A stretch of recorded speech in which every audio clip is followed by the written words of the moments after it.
여러분, 우리는 지난 한 달 동안 이 베드로의 신앙 고백에 대해서 함께 말씀을 나누었습니다. 너희는 나를 누구라 하느냐? 주는 그리스도시요 살아계신 하나님의 아들이십니다. 예수님은 하나님의 꿈과 비전을 이루실 분이십니다. 예수님은 하나님의 구원을 이루실 분이십니다. 이런 고백에 예수님 기뻐하시면서 바요나 시모나 너가 복이 있다. 너는 앞으로 복이 될 거다. 너가 앞으로 하나님의 꿈과 비전을 이룰 거다. 음부의 권세가 너를 이기지 못한다. 내가 너에게 천국 열쇠를 준다. 너가 천국 문을 열었다 닫았다 할 거다. 그리고는 예수님께서 하나님의 구원이 어떻게 이루어질지를 말씀을 하십니다. 하나님의 구원은 십자가를 통해서 이루어진다. 내가 죽어 세상을 살릴 거다. 내가 죽어 인류를 죄와 심판으로부터 살릴 거다. 십자가의 예수를 말하죠. 그런데 제자들이 그걸 알지를 못합니다. 다 좋은 거예요. 하나님의 꿈도 좋고 하나님의 비전도 좋고 인류를 구원하는 것도 좋은 겁니다. 그런데 십자가의 예수는 싫은 겁니다. 그 길은 안 된다는 거죠. 제자들의 실패가 여기에 있습니다. 십자가의 예수. 우리 믿는 바가 십자가의 길에 있다. 여기에 실패를 해요. 예수님 그걸 제자들에게 계속 가르치시는 겁니다. 자, 오늘 말씀 우리 1절 우리 하나님 말씀 같이 읽습니다. 1절 시작. 엿새 후에 예수께서 베드로와 야고보와 그 형제 데리시고 따로 높은 산에 올라가셨더니 아멘. 예수님께서 세 명의 제자를 데리시고 높은 산으로 가셨습니다. 그 산을 다불산이라고도 하고 헐몬산이라고도 합니다만은 정확하게 어떤 산인지는 알 수가 없습니다. 다만 예수님이 변화되신 것으로 유명해서 변화산이라고 합니다. 우리나라에서 유명한 3대 산이라고 하면 한라산, 지리산, 설악산 그렇게 말할 수 있을 겁니다. 구약에서 유명한 산이라고 한다면 모세가 하나님으로부터 언약을 받았던 시내산이 있고 엘리야가 바알 선지자들과 싸워서 이긴 갈멜산이 있고 그리고 오늘 예수님이 변화되신 변화산이 있습니다. 3대 산 가운데 하나이죠. 왜 예수님이 산으로 가셨을까요? 왜 산으로 가셨을까요?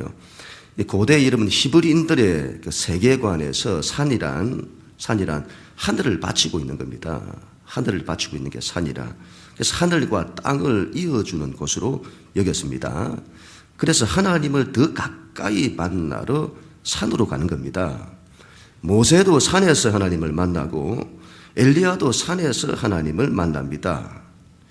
왜 이러면 산기도를 가냐? 산기도를 왜 가냐? 하나님 만나려고.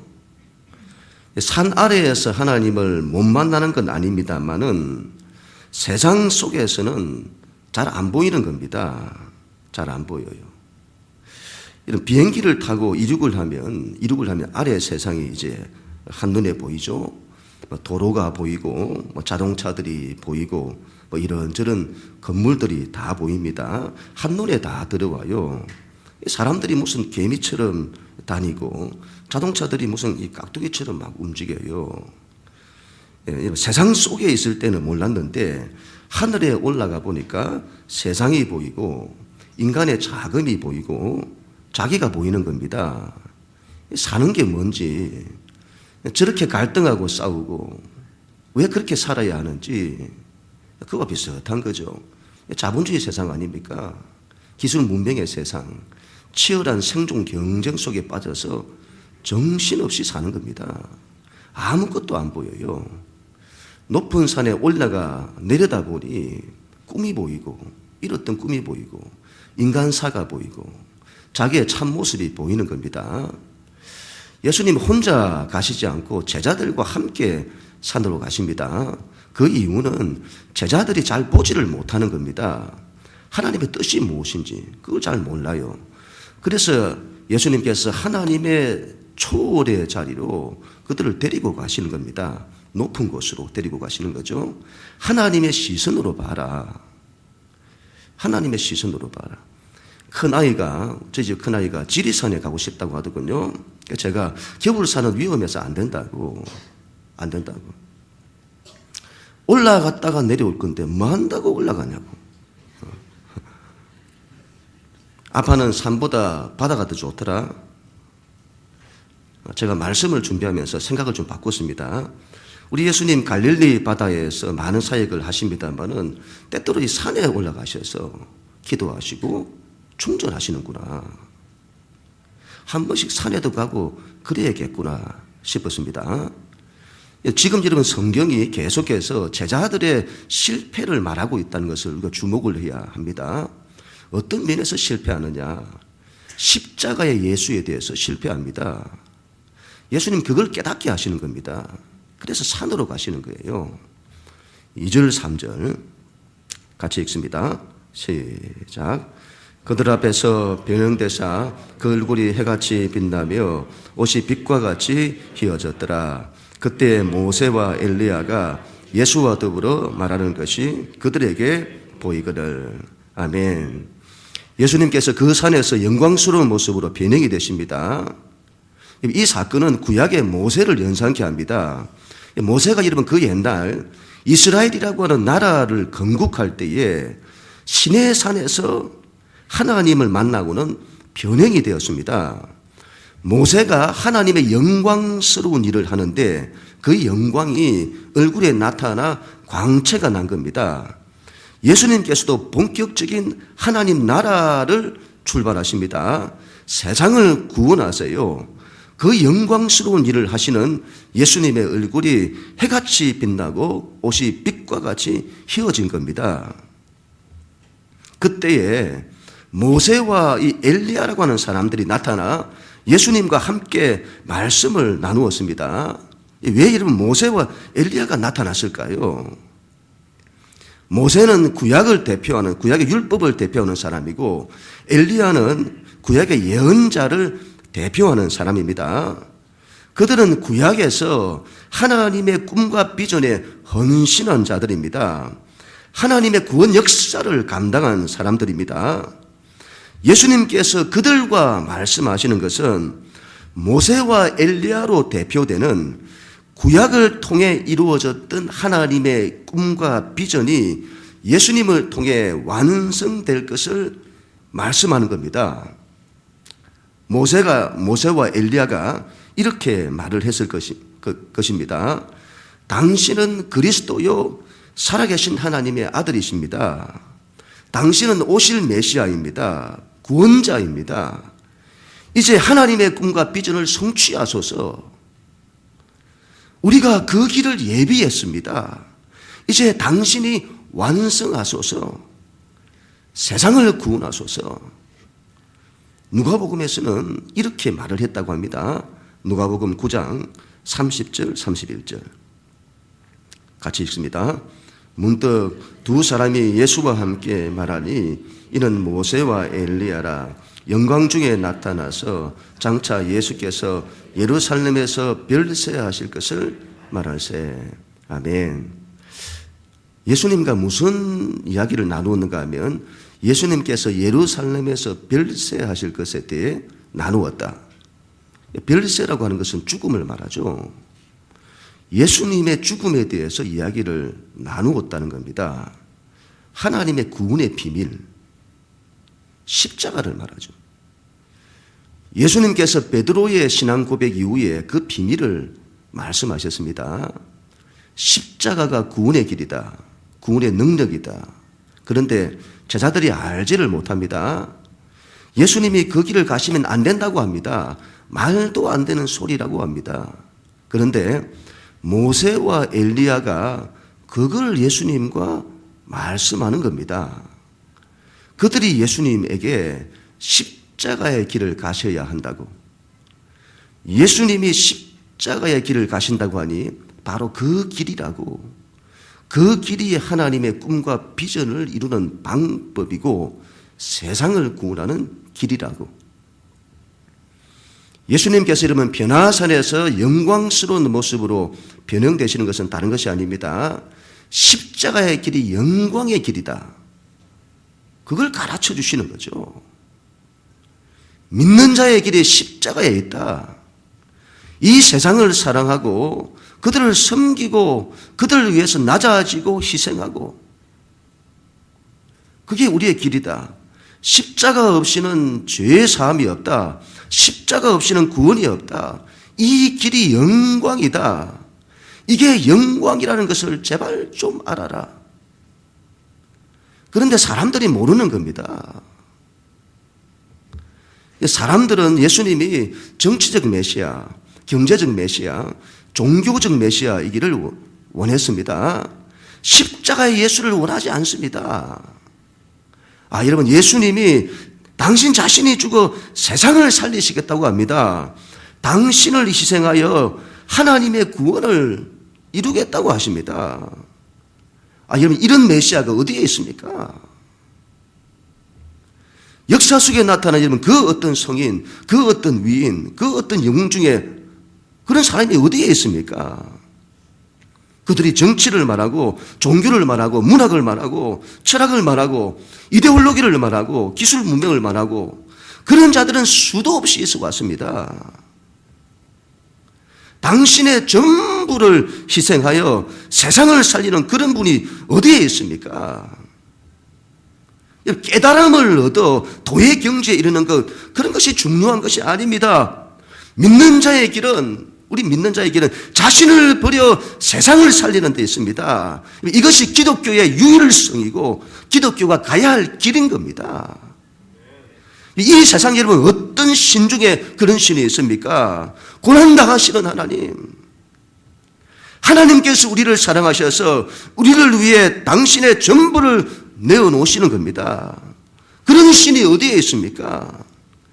여러분, 대체 세상이 뭘 찾습니까? 뭘 구하는 겁니까? 왜 이걸 선택하지 않는지?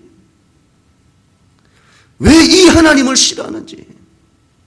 여러분, 이해할 수가 없습니다. 베드로와 야고보, 요한, 이 세 제자의 실패는 당시 이스라엘 전체 실패를 대표합니다. 당시 여러분 유대 사회 전부가 이 십자가의 예수를 원하지 않는 겁니다. 이런 오직 예수 그리스도 홀로 그 길을 가세요. 낮은 길이죠. 예수님은 세상의 백성들의 여론에 휘둘리지 않으십니다. 그들을 무시하는 것이 아닙니다. 예수님의 마음에는 오로지 백성들을 위하고 그들을 사랑하고 그들을 살리는데 온 마음을 쏟으십니다.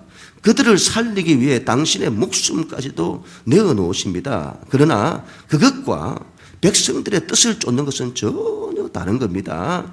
만약 예수님이 백성들의 뜻을 쫓았다면 십자가의 길을 가지 못하셨을 겁니다. 하나님의 뜻을 이루지 못했을 겁니다.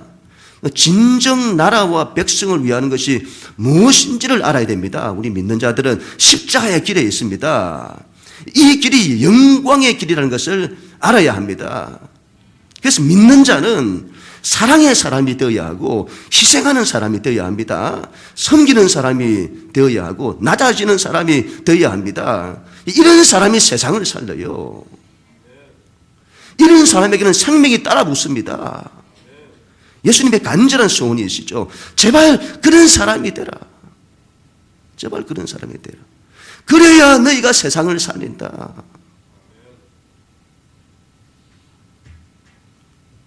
사절 같이 읽습니다. 베드로가 예수께 여쭈어 이르되 주여 우리가 여기 있는 것이 좋사오니 만일 주께서 원하시면 내가 여기서 초막셋을 짓되 하나는 주님을 위하여 하나는 모세를 위하여 하나는 엘리야를 위하여 하리이다. 아멘. 베드로의 이름은 또 다른 실패를 보여줍니다. 베드로가 이게 너무 좋은 거예요. 이 세상에 자기들이 따르는 예수님이 얼마나 위대한 분이셨으면 모세와 엘리야와 함께 말씀을 나누느냐 하는 겁니다. 그 모습을 보고는 난리가 난 거죠. 무슨 아이들의 말로 하면 와 대박. 어떻게 모세가 그 위대한 모세가 어떻게 그 위대한 엘리야가 자기들 눈을 의심한 겁니다. 그 모습을 보고는 황홀해졌어요. 황홀해졌어요. 어떤 목사님이 이런 말씀을 하시더군요. 그 목사님이 어릴 때 다니셨던 교회라고 하는데 한 남자가 신앙의 회의를 느끼셨다고 합니다. 정말 하나님이 계신가? 우리가 믿는 하나님만이 옳은가? 이분이 계룡산으로 갔더랍니다. 거기에 잡신들을 섬기는 이 입신한 도사들이 많은데 굉장히 큰 도사를 만난 겁니다. 최순실이 사건이 터졌을 때에 이 무당이라는 말이 많이 나왔습니다. 무당. 그때 한국의 무당들이 난리가 났다고 하죠. 최순실이는 사이비 무당이다. 이런 말. 무당에도 사이비 무당이 있는가 봐요. 하여튼 진짜 이 무당을, 굉장한 무당을 만난 겁니다. 그 사람에게 갔더니 자기에게 이렇게 말하더랍니다. 당신은 여기 올 사람이 아닙니다. 당신 속에서 범접할 수 없는 높은 분이 있습니다. 돌아가십시오. 그 사람이 기쁨으로 돌아왔더랍니다. 그 사람이 성가대원이었는데 그 다음 주에 성가대원들이 많이 빠졌더랍니다. 다 계룡산으로 갔다는. 우리가 믿는 신앙의 수준을 말한다는 거죠. 신앙의 수준. 예수님의 위대하심을 그런 식으로 밖에는 확인할 줄을 모른다는 겁니다. 여러분, 십자가의 예수를 말하면 그게 얼마나 엄청난 것인지를 알아야 하는데 그걸 모르는 겁니다. 그걸 몰라요. 십자가가 영광입니다. 이것보다 더 큰 능력이 없어요. 이것보다 더 큰 능력이 없습니다. 이걸 알아봐야죠. 이걸. 여러분, 이 세상에 어떤 기적이, 어떤 능력이 인간을 구원할 수 있습니까? 이 세상에 어떤 지식이 인간을 구원할 수 있습니까? 십자가에는 여러분 구원의 능력이 있습니다. 이건 대단한 겁니다. 대단한. 이 정도로 가지고도 말을 다 표현할 수가 없을 것 같아요. 굉장히 대단한 겁니다. 이걸 어떻게 설명해야 될까요? 굉장히 대단한 겁니다, 여러분. 이걸 알아야죠. 이걸 알아야죠. 십자가가 능력입니다. 구원의 능력. 베드로가 거기가 너무 좋은 거예요. 산 아래에는 골치 아픈 것도 많은데 거기 오니까 너무 좋아요. 신비한 체험이 일어난 겁니다. 황홀경에 취한 겁니다. 얼마나 좋았으면 아예 거기서 살자고 합니다. 초막셋을 짓고 하나는 예수님을 위해, 하나는 모세를 위해, 하나는 엘리야를 위해, 그리고 함께 이곳에 살자. 마가복음에서는 베드로가 무슨 말을 하는지도 모르고 그 말을 했다고 합니다. 너무 좋아서, 너무 황홀해가지고. 어떤 신학 교수님이 이런 말을 하더군요. 황홀경을 엑스타시라고 하는데, 엑스타시 하면 뭐가 생각이 나죠? 마약이 생각이 나죠. 중독성. 황홀경은 중독성이 있습니다. 거기 머물고 싶어 합니다. 자꾸 그런 체험을 원하게 됩니다. 신앙의 이름은 그렇게 되면 현실을 잃어버려요. 환상 속에 살려고 합니다. 대단히 일리가 있는 말씀이죠. 신앙을 잘못 이해하면 영과 육을 막 구분해요. 영과 육이 뭔지를 잘못 이해해서는 영이라고 하는 것은 어떤 고상한 어떤 영적인 어떤 신비로운 세계, 베드로가 경험한 일은 그런 걸, 이와 같은 신비적인 체험, 이런 걸 영적인 거라고 생각하는, 그래서는 그런 걸 추구해요. 그런 걸. 성령의 은사를 체험한 사람들은 그게 너무 좋은 겁니다. 그래서 그걸 추구를 해요. 그런 체험들을 찾아다닌다니까요. 그런 체험이 없으면 신앙생활을 하는 느낌이 안 나가지고 찾아다녀요. 예수님이 여러분 왜 제자들을 산으로 데리고 왔는지를 알아야 합니다. 산에 머물려고, 속세를 떠나려고, 산에서 살려고. 여러분 속세를 떠나서 산으로 가신 것이 아닙니다. 그곳에서 하나님을 만나고 하나님의 뜻을 바로 알아 세상 속으로 들어가서 그곳에서 믿음으로 살도록 하시기 위해서입니다. 세상은 여러분 온갖 혼돈과 공허와 어둠이 가득합니다. 세상이라는 바다에는 많은 바람과 파도가 일어납니다. 갈등이 있고 싸움이 있고 치열한 생존 경쟁이 있고 온갖 인간의 죄악된 욕망들이 꿈틀거리는 곳이 세상입니다. 그래서 고생도 많고 아픔도 많습니다. 그 세상 속에 들어가 믿음으로 세상을 이겨내며 그곳에서 하나님의 꿈과 비전을 이루고 십자가의 삶을 살아내도록 하시기 위해서입니다. 신앙은 산으로 가는 것이 필요합니다. 그러나 산에서 머물러서는 안 됩니다. 세상 속으로 들어가 세상을 뚫고 나아가는 신앙이어야 합니다. 현실을 도피하면 안 됩니다.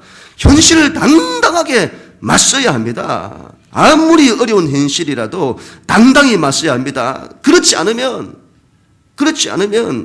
세상이라는 바다에 빠져 죽어요.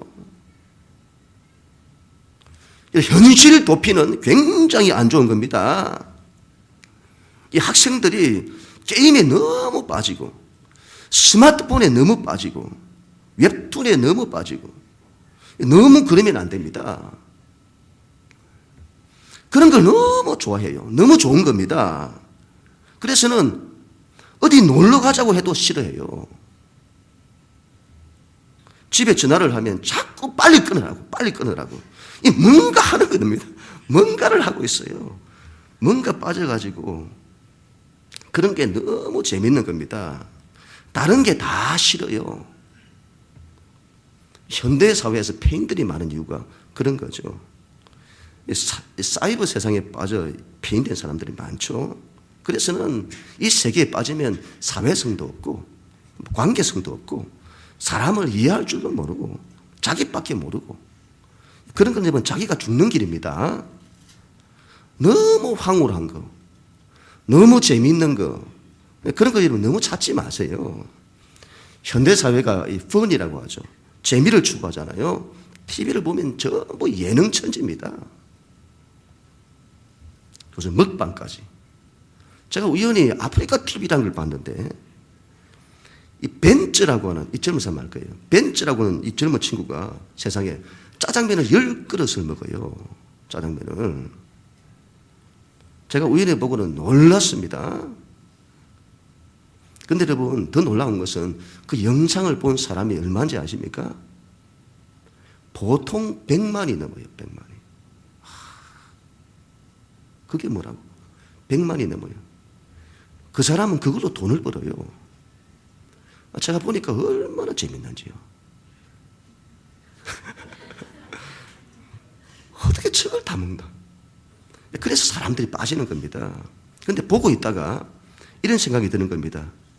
내가 지금 뭐 하는 짓인가? 이런 걸 보고 있다니. 완전 바보예요. 완전 바보. 그게 뭐가 좋다고 그걸 보고 있는지. 사람을 바보로 만들어요. 사람은 현실을 살아내야 합니다. 그런데 그 힘을, 현실을 살아내는 힘을 잃게 만들어요. 잃어버리게 만들어요. TV에서는 그렇게 재미있는데 현실은 그렇지 않은 겁니다. 그런 현실을 싸고 이겨내야 하는데 반대로 자꾸 현실을 도피하게 만들어요. 신앙은 세상 속으로 들어가야 합니다. 현실의 두 발을 딛고 일어서야 합니다. 세상의 바람과 파도와 당당히 맞서 싸워야 합니다. 세상을 이기고 현실을 이기는 신앙으로 가야 합니다. 좀 더 여러분 나아가면 신앙이 하나님과의 관계성에 머물면 안 됩니다. 하나님과의 관계가 대단히 중요하죠. 우리는 하나님과 가까워야 합니다. 하나님과 친해야 합니다. 하나님의 음성을 듣고 성령의 충만함을 받고 그런 게 여러분 얼마나 중요한지 모릅니다. 그런데 여러분, 신앙이 잘못되면 하나님과의 관계를 엔조이하는 데만 그치는 겁니다. 제 개인적으로 지금 한국 기독교의 문제점이 여기에 있지 않나 싶습니다. 하나님과의 관계에 머물러 있어요. 엔조이만 하는 겁니다. 신앙은 반드시 하나님의 사역으로 나가야 합니다. 하나님과의 좋은 관계가 일어났다면 하나님의 일을 해야죠. 하나님의 꿈과 비전에 헌신해야 합니다. 복음 들고 나아가 세상을 살리는 일을 해야 합니다. 살리는 일에 헌신해야 합니다. 그 길이 십자가의 길일지라도 마다하지 않아야 합니다. 세상 속에 들어가 하나님 나라를 위해서 헌신하는 그 일에 자신을 드리고 의지를 드리고 목숨을 들여 그 일을 감당하는 겁니다. 어떤 분들을 보면 하나님을 사랑한다고 합니다. 얼마나 좋은 거예요. 그런데 하나님의 꿈과 비전에는 헌신하지를 않아요. 하나님과의 관계는 헌신 없이도 가능합니다. 그러나 구원 사역은 그렇지 않습니다. 반드시 헌신이 따라와야 합니다. 관계와 사역은 하나가 되어야 돼요. 하나가. 어떤 면에서는 나중 것이 더 중요하다고 봅니다. 히브리적 신앙이 그래요. 히브리인들의 신앙이. 역사 속에, 인간사 속에 들어오셔서 하나님의 구원 역사를 펼치시는 것. 이게 하나님의 구속사죠. 구속사. 하나님의 역사를 펼치는 것. 믿는 자는 하나님의 꿈과 비전을 이루어야 합니다. 인간을 구원하는, 살리는 일. 이것보다 더 중요한 것이 어디에 있습니까? 근본적인 새생명 축제가 이제 한 주일 앞으로 다가왔습니다. 우리는 세상 속으로 들어가야 합니다. 그곳에서 사람들을 만나야 합니다. 그들을 살리려고 해야 합니다. 그것보다 더 중요한 일이 없습니다. 헌신을 안 하고 어떻게 구원이 일어납니까? 살리는 일에 헌신해야 합니다. 가족들 다 살리세요. 살리려고 해야 될 것 아닙니까? 헌신을 해야죠. 때가 되면 기회가 오겠지. 안 옵니다, 여러분. 살리려고 해야죠. 가족들 살리시고 전도 대상자들 다 살리세요. 우리가 믿음으로 순종할 때 하나님이 역사하시는 것 아닙니까? 그래야죠. 5절 같이 읽습니다. 시작. 말할 때에 호련히 빛난 구름이 그들을 덮으며 구름 속에서 소리가 나서 이르시되 이는 내 사랑하는 아들이요 내 기뻐하는 자니 너희는 그의 말을 들으라 하시는지라. 아멘. 하늘에 계신 하나님께서 이 예수님을 인정을 하십니다. 십자가 예수를. 모세와 엘리야만이 예수님을 증거한 것이 아닙니다. 친히 하나님께서 증거하십니다. 하늘에서 소리가 들려 그곳에 있는 제자들이 다 들었습니다. 이는 내 사랑하는 아들이요. 누구가요? 십자가의 길을 걷는 예수가 내 사랑하는 아들이요 내 기뻐하는 자다. 너희는 그의 말을 들으라. 어떤 예수의 말? 십자가 예수의 말. 예수님 십자가의 길을 가시는데 그 예수님을 하나님 아버지께서 인정하시는 것입니다. 이건 예수님께만 해당되는 것이 아닙니다. 예수님의 변화산 사건이 뭘 말씀하시는지를 알아야 합니다. 십자가의 예수가 영광이다. 그리고 제자들에게 그 십자가를 가르치시는 겁니다. 믿는 우리들의 길이 십자가에 있다. 그 길이 영광이다. 모세와 엘리야가 그랬던 것처럼 지금까지 역사 속에 있어왔던 모든 믿음의 사람들이 그걸 보기를 원한 겁니다. 구원의 길, 십자가. 우리가 십자가의 길을 걸으면 그들이 믿음의 선진들이 그래 맞다. 그 길이다. 잘하고 있다. 그렇게 말하는 거죠. 우리도 마찬가지입니다. 우리 뒤에 오는 믿음의 사람들이 십자가의 길을 걸으면 우리가 박수 치는 겁니다. 그래 맞다. 그 길이다. 네가 그 길을 알았구나. 그 길. 그렇지. 그 길을 가야지. 하나님께서도 인정하시는 겁니다. 그래 옳다. 잘하고 있다. 그 길이다. 그 길을 걷는 너가 하나님의 아들이다. 내가 너를 기뻐한다. 내 마음에 쏙 든다. 하나님이 가장 기뻐하시는 것이 바로 이것입니다. 하나님은 이 길을 걷는 사람을 그토록 찾으시는 겁니다.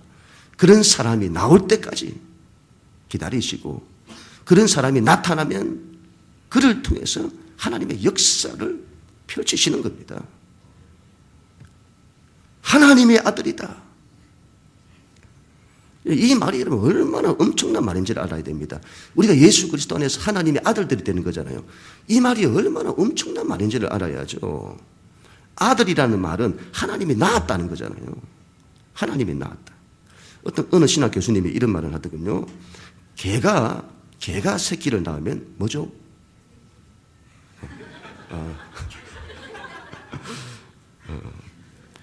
그렇습니다. 이제 개새끼라도 말하고 개다 이 말이죠. 개가 새끼를 낳으면 개새끼이기도 하고 개이기도 하고 그렇죠. 개입니다. 이죠. 개가 새끼를 낳으면 개다.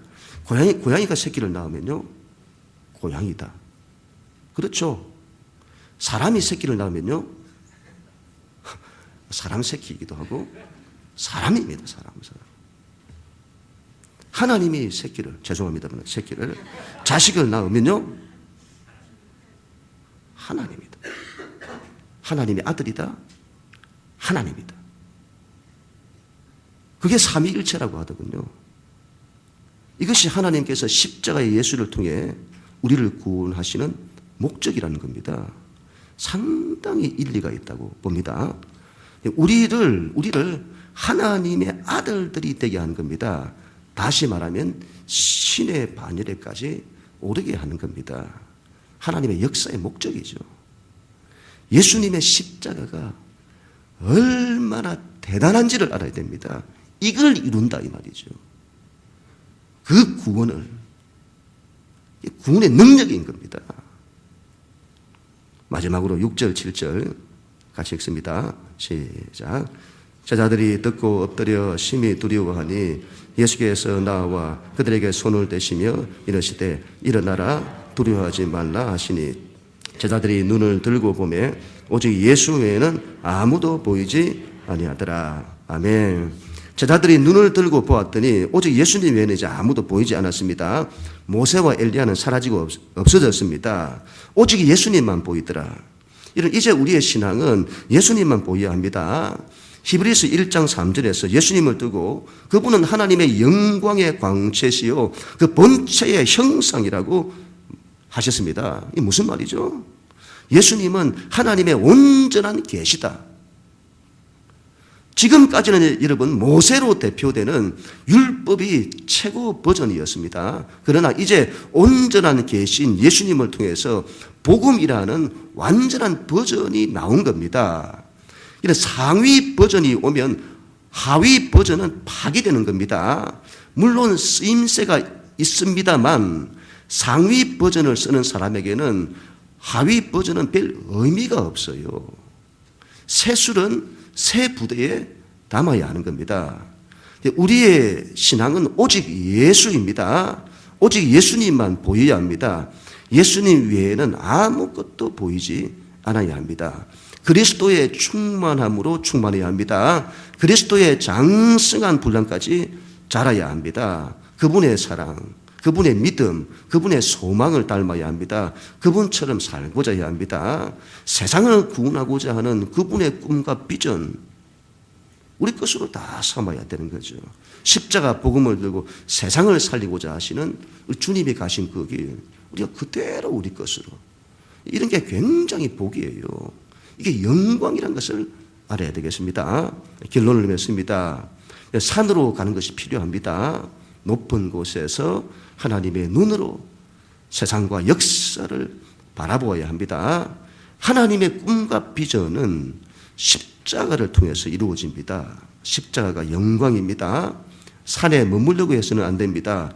신앙은 치열한 세상과 현실 속으로 들어가야 합니다. 그곳에서 세상을 이기고 하나님의 역사를 감당해야 합니다.